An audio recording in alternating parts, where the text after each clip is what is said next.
राधे राधे। जय श्री कृष्णा। बृहस्पति देव की कथा। प्राचीन काल में एक ब्राह्मण रहता था। वह बहुत निर्धन था। उसके कोई संतान नहीं थी। उसकी स्त्री बहुत मलिनता के साथ रहती थी। वह स्नान ना करती, किसी देवता का पूजन ना करती। इससे ब्राह्मण देवता बहुत दुखी थे।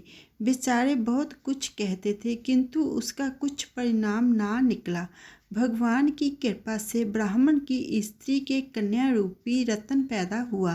कन्या बड़ी होने पर प्रातः स्नान करके विष्णु भगवान का जाप व बृहस्पतिवार का व्रत करने लगी। अपने पूजा पाठ को समाप्त करके विद्यालय जाती तो अपनी मुट्ठी में जौ भर के ले जाती और पाठशाला के मार्ग में डालती जाती। तब जे स्वर्ण के हो जाते। लौटते समय उनको बीन कर घर ले आती थी। एक दिन वह बालिका सूप में उस सोने के जौ को फटकाकर साफ कर रही थी तो उसके पिता ने देख लिया और कहा, हे बेटी, सोने के जौ के लिए सोने का सूप होना चाहिए। दूसरे दिन बृहस्पतिवार था। इस कन्या ने व्रत रखा और बृहस्पति देव से प्रार्थना करके कहा, मैंने आपकी पूजा सच्चे मन से की हो तो मेरे लिए सोने का सूप दे दो। बृहस्पति देव ने उसकी प्रार्थना स्वीकार कर ली। रोजाना की तरह वह कन्या जौ फैलाती हुई जाने लगी। जब लौटकर जौ बीन रही थी तो बृहस्पति देव की कृपा से सोने का सूप मिला। उसे वे घर ले आई और उसमें जौ साफ करने लगी, परंतु उसकी माँ का वही ढंग रहा। एक दिन की बात है, वह कन्या सोने के सूप में जौ साफ कर रही थी। उस समय उस शहर का राजपुत्र वहां से होकर निकला।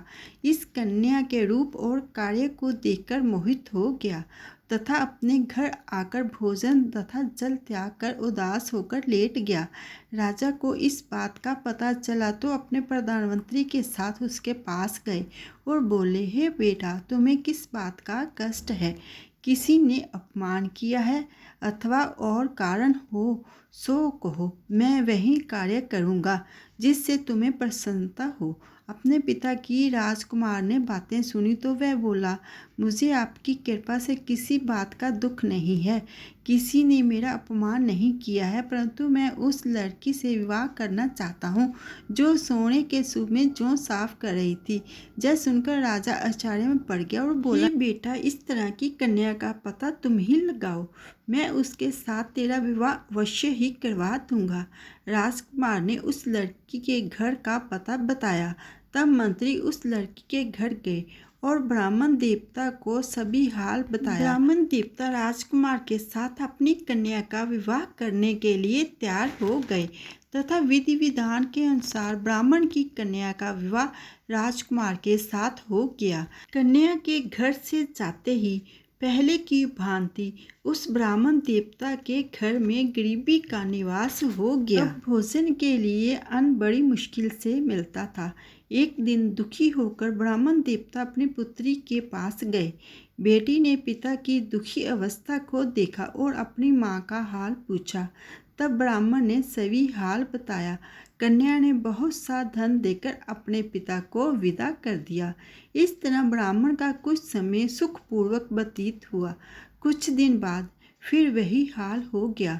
ब्राह्मण फिर अपनी कन्या के जहाँ गया और सारा हाल कहा तो लड़की बोली, हे पिताजी, आप माता जी को जहाँ लाओ, मैं उसे विधि बता दूंगी जिससे गरीबी दूर हो जाए। वह ब्राह्मण देवता अपनी स्त्री को साथ लेकर पहुँचे तो अपनी माँ को समझाने लगी, हे माँ, तुम प्रातःकाल प्रथम स्नान आदि करके विष्णु भगवान का पूजन करो तो सब दरिद्रता दूर हो जाएगी। परंतु उसकी माँ ने एक भी बात नहीं मानी और प्रातःकाल उठकर अपनी पुत्री के बच्चों की जूठन को खा लिया।